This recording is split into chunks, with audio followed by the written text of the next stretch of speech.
you, for about a decade, were practicing yoga, interested in Ayurvedic medicine, and I'm wondering how, because I believe those give you strategies and approaches on breathing, and I'm wondering the difference between learning the strategies and probably integrating the breath awareness, but actually structurally changing everything, and the difference that made for you.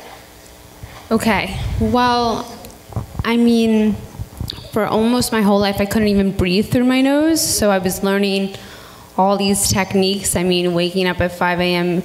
in Rishikesh, India, doing these breathing techniques that I tried really hard to participate in, but it just, I don't think I got the effect that I'm supposed to, because I just couldn't, you know, I would try and end up huffing and puffing because I just couldn't, I was really just holding my breath because I couldn't get any air through my nose. So I think post-surgery, I mean, the recovery was so freaking hard, but immediately I could breathe through my nose.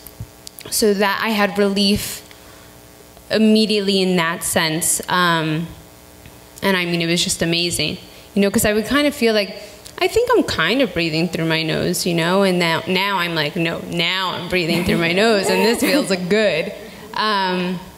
So, you know, now I participate in a pranayama course each morning, and just being able to do it and then feel the effects after of just like, oh my goodness, this is satisfying, this is powerful, and, you know, if you continue this practice, it can, you know, really, I mean, even in the little bit that I do, I can feel the benefits, and if you dedicated, you know, more time, your life, to pranayama, breathing practices, yoga, I think, you know, it's endless what it could do for you. So hopefully that answers it, kind of. Sydney, did you have any experience with, or did you have to relearn articulation in any way after the surgery? Did you notice anything different in terms of articulation? It's a good question. I'm looking at my dad to see what he thinks. I don't ever remember you talking about that. Yeah, I don't think so. I mean, I couldn't speak for a while, but I don't think so. I don't know. Like wherever your tongue usually would articulate with your alveolar ridge to produce a ta-ta sound or a ta-da-na, everything's in a different place now. So you're kind of coming from a different place. So my curiosity is just, does it feel different? Yeah, it's a good question. I don't think I have a good answer. I give you a little bit of information. I don't know if it'll answer your question, but before surgery, I was working with Jeannie, doing myofunctional therapy to really work on tongue placement. I wore a dot at the top of my mouth to get the tongue where it's supposed to be. And I continue to work on that now, but I don't think that I felt like a huge, I mean, maybe there was a huge difference, I just didn't notice it. But I'm looking at you, what are your thoughts? Well, it's odd, you know, during the process, for 3 months after the surgery, she has a splint that's huge. I mean, it's literally about an inch wide, horseshoe around, so there's no tongue space. Paradoxically, you're doing the surgery to create tongue space, and for 3 months you've obliterated it with this splint that's helping to hold the maxilla where it is while the two parts of the maxilla fuse back together again. So you have this fixation, which is crazy in terms of swallowing, and there's very little speech. I mean, she's not wired, but there's rubber bands, so it's limiting movement. So it's an interesting thing. You go from braces, which she had on for a long time, and even longer because COVID pushed back the surgery 9 months, and then you have this palatal splint, and then you go to where you have more space than she's ever had. So it's an amazing thing. I think, how could it relearn? But it seemed to be something never talked about. Yeah.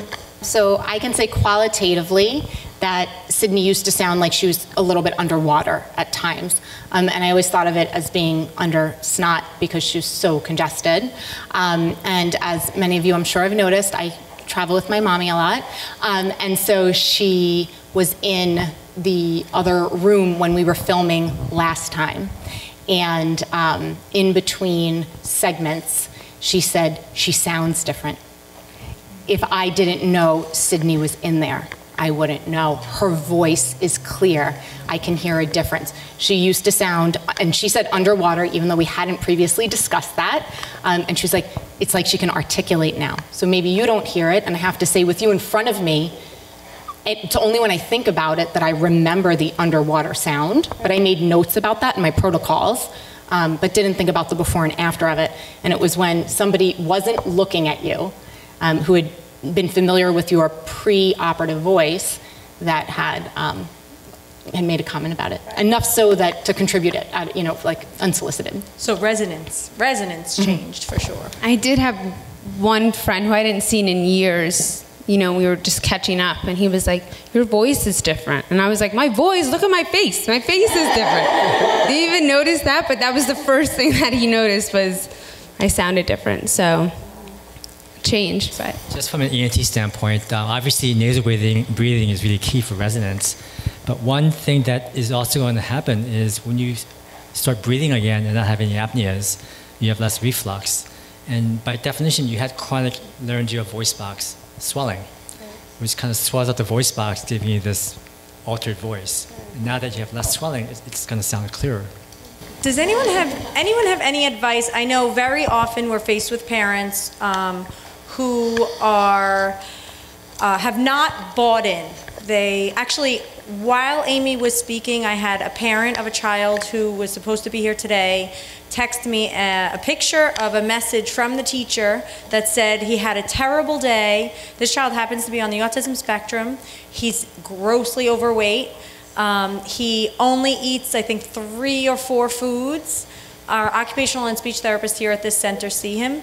Mom says that when he goes to sleep, he's out. He crashes. So every time I say to her, I'm not sure that he's really getting rest, she's like, but he is. He's basically dead when he's sleeping. And during the day, he's hyperactive and moving and in constant motion. So I don't know, just because you all have a lot of experience, I was wondering if you can give us any feedback on how to initiate that open-mindedness in the parent. So what I do when parents look at me funny when I talk about tongue tie in my office is I just give education. Like, have something, have a handout, have something that you can give them. And when they say, well, well, my doctor doesn't see this, or nobody else is saying this, why are you saying it? I always like to turn it back around and say, well, what's your doctor's plan to help? In my case, I'll say, how is your doctor helping you breastfeed? Like, what do they think? What do they think is wrong with the baby that he can't latch? Instead of making it like, this is what this is the only thing. You go back to him and say, okay, you say it's not a tongue tie, so what is it? Because babies are supposed to breastfeed. So if he won't feed, what do you think is wrong? That usually gets a little light bulb in the head. Like, so a kind of like, how's this working for you? What do you think it is if it's not sleep? Let's think about sleep. What if we try dealing with sleep? And I don't deal with sleep, but that, you know what I mean? This is what I do deal with sleep with infants, because I have to talk about, well, where's the baby sleeping? Are you trying to sleep train? And, how that's going to backfire. Like somebody was mentioning the pumping instead of feeding. There's women that think they're going to sleep all night because they pump during the day. But then they got to get up at night and pump. So daddy's feeding the baby a bottle and they're in the other room pumping. And I'm like, how is this working for you? Who's getting more sleep? Everybody's up, right? So kind of putting it in this situation. And then a wise lactation consultant once gave me this little piece of data or a pearl, clinical pearl. Never work harder than your patient. If they're not going to do what you suggest, what are you going to do? I mean, seriously, right? I think we face... The goal is to educate them, and when they come in, or if I walk in and a mom is maybe desperate looking and a husband sitting there with their hands crossed and not... All I do is educate. And I said, I'm here to explain what we see the experience and what we think is going on. And again, bring it back. What is the plan? What did your doctor? My doctor said they're gaining weight, so they're fine. They're doing this, they're fine. You know, they're sleeping, they're not snoring or whatever, they're fine. So it's not an easy task, but. You know. So I would think about two different kind of pieces of this. So what I'll say to a family is, how much time this year, or how much time this month, or whatever the case may be, did your pediatrician spend with your child? Right? And so at a well visit, depending on the pediatrician, and some are terrific, okay, so this isn't me not great, but because of the way cost structure is stuck, right, this isn't a blame thing. Some practitioners are pushed into a corner. They only like if they want to keep their office open, I have 15 minutes, right?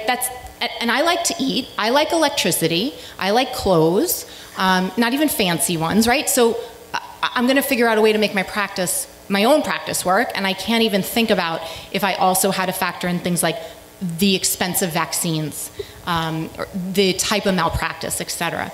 And then and I might not get into that with the parent, but that's what I'm sharing with you guys, so you don't really think I'm a horrible person after I tried to suffocate the whole room before. So that's like one piece of it, right? And then the next thing that I'll say is, because I spent 3 days with your child, and the teacher's in a room with 25 other kids, and so yes, that child's in the room for 5 days a week, but have they ever been, and so your therapists are with kids over and over and over. And so you have that gem of, I spent this long with this kid, right? And then the other piece, which Lisa and Dr. Siegel have shared, is I think I'd find out as much about sleep, right? That from what you learned today and other things. So for example, hyperactivity is linked to low quantity sleep, okay? So it doesn't just mean, this kid probably doesn't have laser focused attention, but the low quantity sleep, we get that like nervous, like kind of energy. So simply because he's getting a ton of sleep doesn't mean that it's good quality. And when I'm getting, even if I am completely like, right, internally, it could be poor quality sleep, and that is associated with hyperactivity. And so that's like one piece of that like information that you could just hand to the parent subtly. Just from a sleep perspective, there are two spectrums in people with sleep problems. Typically, it's going to be the people or kids that don't sleep, they keep waking up. But then at the other extreme, you have these kids that sleep too well or too long. That's why you got the comment that, oh, my kid sleeps great. Or adult will say, I sleep like a rock, I can sleep 10, 11, 12 hours, so I have no problem with sleep. But that's a problem. There are studies showing that if you sleep for more than 9 hours, you have much higher risk of heart attack, stroke, cancer, depression, and also less than 5 hours. So again, it's not the quantity is important, 7 to 8 hours, but it's the quality that's more important.